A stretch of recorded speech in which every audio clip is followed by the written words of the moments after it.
السلام علیکم ورحمۃ اللہ وبرکاتہ۔ محترم ناظرین کرام، اب میں آپ کو ایک ایسے باغ کی طرف لے چلتا ہوں جو حضرت سلمان فارسی رضی اللہ تعالیٰ عنہ کے باغ سے منسوب ہے۔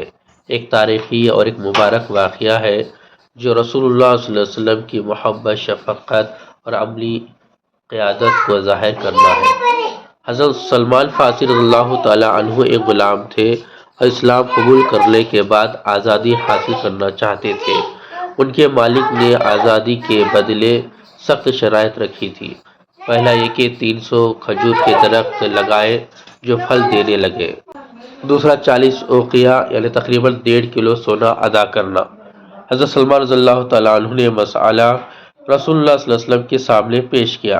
رسول اللہ صلی اللہ علیہ وسلم نے صحابہ کرام کو حضرت سلمان کی مدد کے لیے بلایا۔ صحابہ نے کھجور کے پودے اکٹھے کیے اور جب 300 پودے جمع ہو گئے تو نبی کریم صلی اللہ علیہ وسلم نے خود اپنی نگرانی میں ان درختوں کو لگایا۔ رسول اللہ صلی اللہ علیہ وسلم نے حضرت سلمان رضی اللہ تعالیٰ عنہ سے فرمایا کہ زمین تیار کرو۔ جب زمین تیار ہو گئی تو آپ صلی اللہ علیہ وسلم نے اپنے مبارک ہاتھوں سے ایک ایک پودا لگایا۔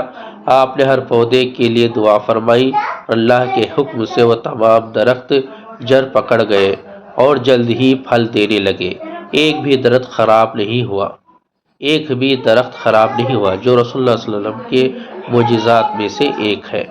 کھجور کے درختوں کی شرط پوری ہونے کے بعد سونے کی مقدار باقی تھی۔ اس دوران ایک صحابی نے رسول اللہ صلی اللہ علیہ وسلم کو ایک سونے کا ٹکڑا تحفے میں دیا۔ آپ صلی اللہ علیہ وسلم نے وہ سونا حضرت سلمان کو دیا اور فرمایا اسے مالک کو دے دو۔ حیرت انگیز طور پر وہ سونے کا ٹکڑا ان کی آزادی کے لیے کافی ہو گیا۔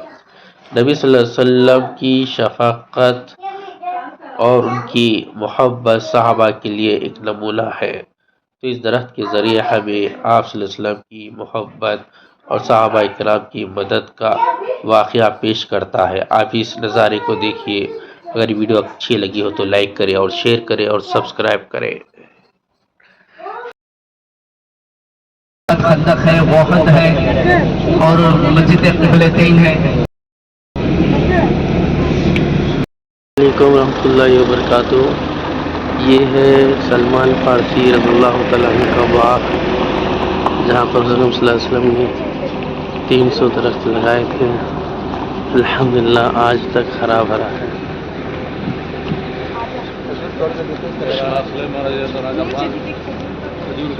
ماشاء اللہ، سبحان اللہ۔